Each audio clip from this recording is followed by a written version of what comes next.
वशिष्ठ जी बोले, हे राम, शिव किसे कहते हैं और ब्रह्मा आत्मा, परमात्मा, तत्सत, निष्किंचन, शून्य, विज्ञान इत्यादि किसे कहते हैं?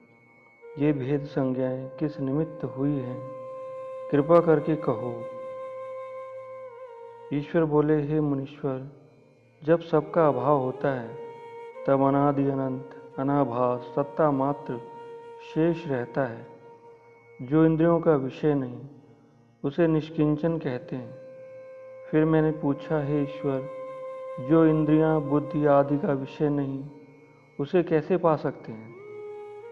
ईश्वर बोले, हे मुनीश्वर, जो मुमुक्षु है और जिसको वेद के आशय संयुक्त सात्विकी वृत्ति प्राप्त हुई है, उनको सात्विकी रूप जो गुह्य शास्त्र नाम की विद्या प्राप्त होती है, उससे अविद्या नष्ट हो जाती है और आत्म तत्व का प्रकाश होता है। जैसे साबुन से धोबी वस्त्र का मैल उतारता है, वैसे गुरु और शास्त्र अविद्या को दूर करते हैं। जब कुछ काल में अविद्या नष्ट होती है, तब अपना रूप आप ही दिखता है। हे मुनीश्वर, जब शास्त्रों का विचार मिलकर प्राप्त होता है, तब स्वरूप की प्राप्ति होती है। द्वैत भ्रम मिट जाता है और सर्वत्र आत्मा ही झलकता है। और जब विचार द्वारा आत्म तत्व का निश्चय हुआ कि सर्वत्र सब कुछ आत्मा ही है, उससे कुछ भिन्न नहीं, तब अविद्या जाती रहती है। हे मुनीश्वर, आत्मा की प्राप्ति में गुरु और शास्त्र प्रत्यक्ष कारण नहीं, क्योंकि जिनके क्षय होने से वस्तु को पाइए, उनके विद्यमान होते वे वस्तु कैसे मिल सकती है?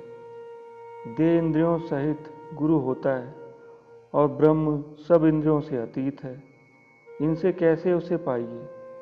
ज्ञान अकारण है, परंतु उसके कारण भी हैं, क्योंकि गुरु और शास्त्र के क्रम से ज्ञान की सिद्धि होती है और गुरु और शास्त्र के बिना बोध की सिद्धि नहीं होती। आत्मा निर्देश और अदृश्य होकर भी गुरु और शास्त्र से मिलता है और गुरु और शास्त्र से भी नहीं मिलता। आप ही से आत्म तत्व की प्राप्ति होती है।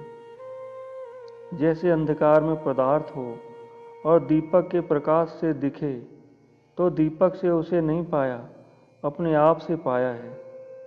वैसे गुरु और शास्त्र भी है। यदि दीपक हो और नेत्र न हो, तब कैसे वस्तु को पाइए? और नेत्र हो और दीपक न हो, तो भी नहीं पाया जाता। जब दोनों हो, तब पदार्थ पाया जाता है। वैसे गुरु और शास्त्र भी हों और अपना पुरुषार्थ और तीक्ष्ण बुद्धि हो, तब आत्म तत्व मिलता है, अन्यथा नहीं पाया जाता। जब गुरु, शास्त्र और शिष्य की शुद्ध बुद्धि तीनों इकट्ठे मिलते हैं, तब संसार के सुख दुख दूर होते हैं और आत्मपद की प्राप्ति होती है। जब गुरु और शास्त्र आवरण को दूर कर देते हैं, आपसे आप ही आत्मपद मिलता है। वैसे ही जैसे जब वायु बादल को दूर करती है, तब नेत्रों से सूर्य देख पड़ता है। अब नाम के भेद सुनो। जब बोध के प्रभाव से कर्म इंद्रियों और ज्ञानेंद्रियों का क्षय हो जाता है, तब उसके पीछे जो शेष रहता है, उसके नाम संवित तत्व, आत्मसत्ता आदिक हैं। जहाँ यह संपूर्ण नहीं और इनकी वृत्ति भी नहीं, उसके पीछे जो सत्ता शेष रहती है, वह आकाश से भी सूक्ष्म और निर्मल अनंत परम शून्य रूप है। वहाँ शून्य का भी अभाव है। हे मुनीश्वर, जो शांत रूप मुमुक्षु मनन कलना से संयुक्त है, उनको जीवन्मुक्त पद के बोध से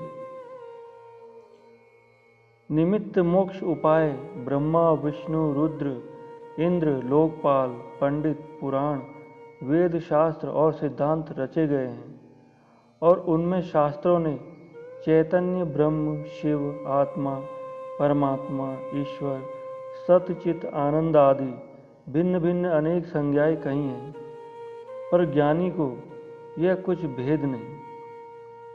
हे मुनीश्वर, ऐसा जो देव है उसका ज्ञानवान इस प्रकार अर्चन करते हैं, और जिस पद के हम सब दास या कर्मचारी हैं उस परम पद को वे प्राप्त होते हैं।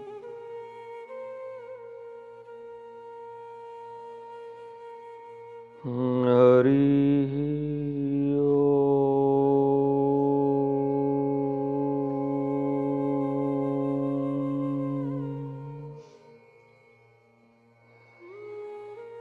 ओम।